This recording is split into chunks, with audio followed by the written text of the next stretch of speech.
Vendredi 5 mars les amis, salut à toutes et à tous, j'espère que vous êtes en forme ou que vous soyez, bienvenue à la maison comme d'habitude, dans mon petit bureau pour ce point média.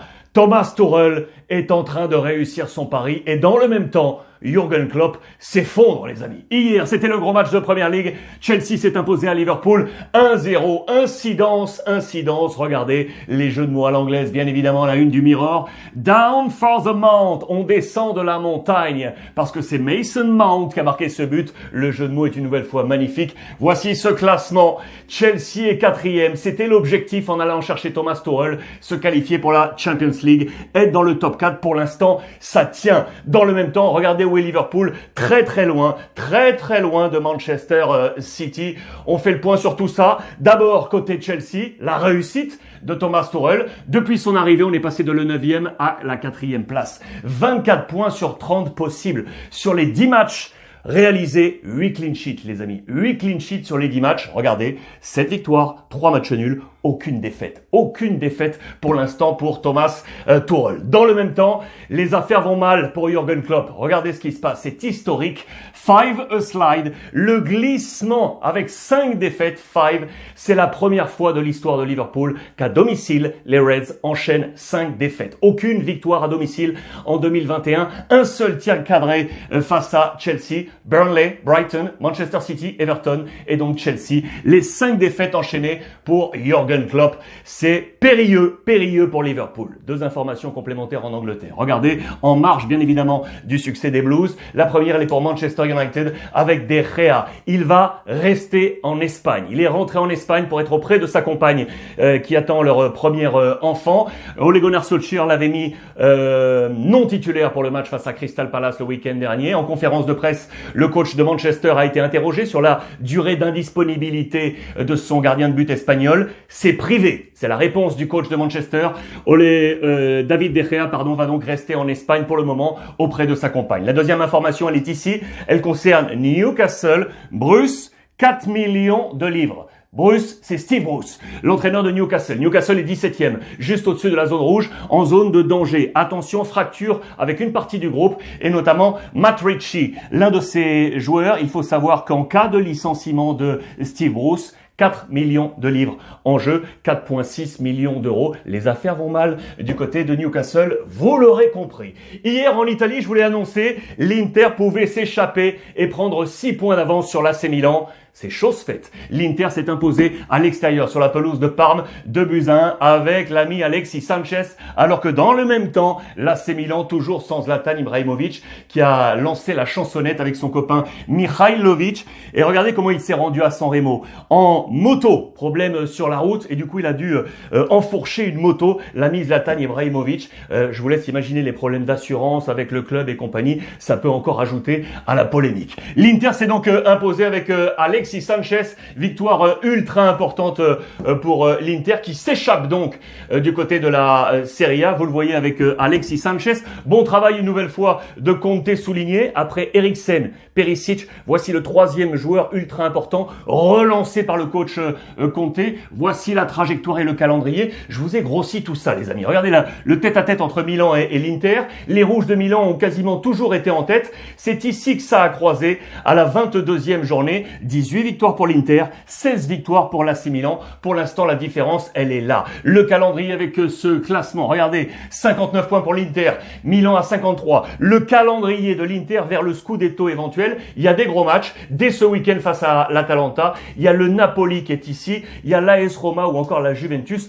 4 gros rendez-vous qui balisent ce calendrier de l'Inter Milan jusqu'au titre éventuel. Milan, pendant ce temps-là, je vous l'ai dit, Zlatan est donc à San Remo à la chansonnette et on prépare le plan de bataille pour la saison prochaine. Déjà du côté de l'AC Milan de Pioli, avec bien entendu les 3 têtes fortes de l'organigramme sportif, avec Gazidis, avec Massara et Maldini. Le plan de bataille est là avec une colonne vertébrale que vous voyez facilement, avec Donnarumma, Kier, l'ami Romagnoli, il y a du Hernandez, il y a du Benasser, il y a du Kessié, interrogation sur Çalhanoğlu, interrogation sur Zlatan Ibrahimovic, Selemakers, Mandzukic, Rebic, Leao. On crée l'ossature de cette AC Milan pour la saison prochaine. Du côté de la Juve, Là aussi, on est en plein check-up parce que les jours prochains seront décisifs, notamment la Ligue des Champions face au FC Porto. Attention, l'international uruguayen Bentancur est positif à la Covid. Indisponible pour lui, interrogation toujours sur Arthur et on va compter sur Chiesa et Cristiano Ronaldo pour lancer et tenir la formation de la Juve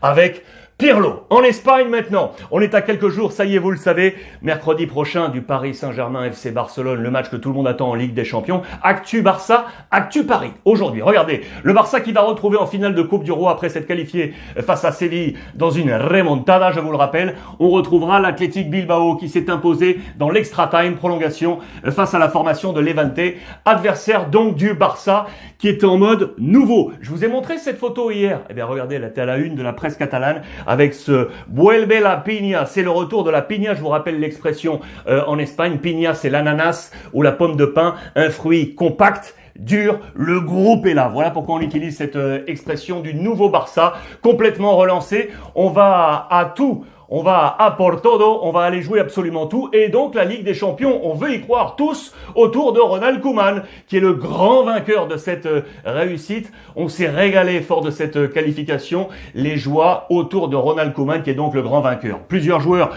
sont sortis dans cette presse, avec notamment ceux qui vont peut-être baliser le Barça de demain. Illich, vous le savez, le jeune talent, qui est pour l'instant un joueur de l'équipe B. La saison prochaine, il sera, à n'en pas douter, c'est sûr, ça y est, c'est annoncé, un joueur de l'équipe première. Mingueza, joueur formé. Le Barça a une option pour le prolonger pour 2 ans, une option qui court jusqu'au 31 mai. L'option devrait bien entendu être levée pour Mingueza. Quant à Martin Braithwaite, il marque le but de la qualif face à Séville pour le 3-0. Et bien tout le vestiaire est autour de lui. C'est plutôt un joueur qui est très apprécié de la part du FC Barcelone. On est à quelques heures des élections présidentielles du côté du Barça, vous le savez, entre Laporta, Font et Freixa, celui qui fut président de 2003 à 2010, Joan Laporta est le grand favori. Le monde du football veut que je revienne à la tête de ce Barça. On est en pleine méthode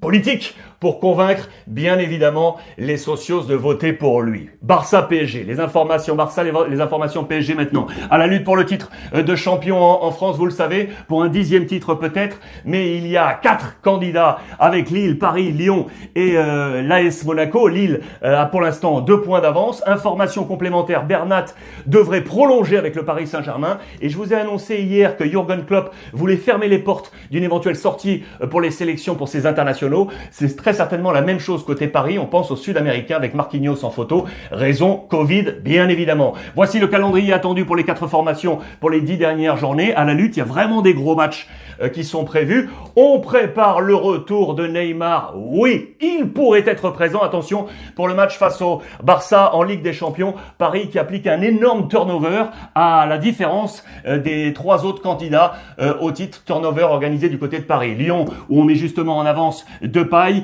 qui n'est pas un homme de neutralité. Il y a des excès avec du plus, avec du moins, mais c'est un homme électrique, Depay, alors qu'on expose également dans les colonnes de l'équipe les possibilités de voir Lille sacré champion de France. Il y a des possibilités. Marseille, toujours le feuilleton, avec Sampaoli, suite du portrait. On nous dit qu'il est toujours à l'hôtel, vous le savez, en raison de la période de confinement. Non pas de confinement, pardon, mais de sécurité sanitaire. Voilà pour trouver. Il est à l'hôtel, passionné de musique, de rock et de cinéma, alors que l'équipe revient sur cette folle journée, souvenez-vous, du 30 janvier dernier, avec l'intrusion de plusieurs individus du côté de la commanderie qui avaient largement agité l'actualité de l'Olympique de Marseille. Et puis enfin, ce week-end, c'est le grand derby en Espagne, les amis. Le Real face à l'Atlético Madrid, la bataille de 9. Luis Suarez va-t-il enfin marquer après 5 matchs sans but? Et Karim Benzema sera-t-il là? Oui ou non? C'est le grand mystère, d'autant que Mariano, l'une des solutions pour Zidane, est blessé. Il sera absent, incertitude.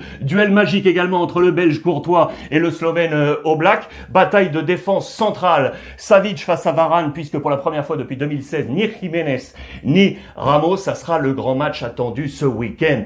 Le Real Madrid qui gagne plus de points à l'extérieur, c'est à noter. 28 points à l'extérieur contre 25 à domicile, 9 matchs sans défaite à l'extérieur, 8 en Liga, plus celui en Ligue des Champions. Et le grand dilemme de Simeone, Saúl ou João Félix? On se bat pour une place du côté de l'Atlético. Lui, sera-t-il là? C'est la grande question de ce derby. Benzema, oui ou non? Réponse bien évidemment sur les antennes de beIN Sport. Les amis, voilà pour ce point média du vendredi. Bon week-end à vous tous, on échange via le hashtag RuizClub et profitez des vôtres.